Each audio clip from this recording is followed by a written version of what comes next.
हरे कृष्ण हरे कृष्ण कृष्ण कृष्ण हरे हरे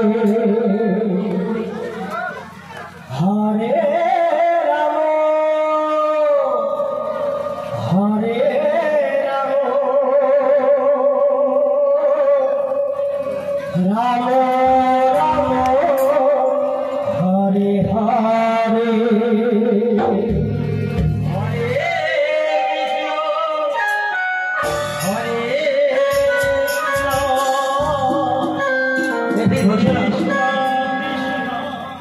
আপনার আসলে হরি মধুর হরিনাম পরিবেশন করছে এই গ্রামেরই দল কেবেটকাটি পার্শ্বশালিত হরিনাম সম্প্রদায়। এই দল আমাদের দান করেছে আমাদের এই পাশের বাড়ি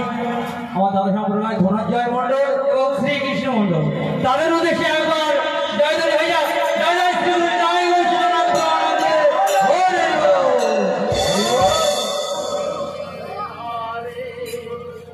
হরে কৃষ্ণ হরে কৃষ্ণ কৃষ্ণ কৃষ্ণ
राम राम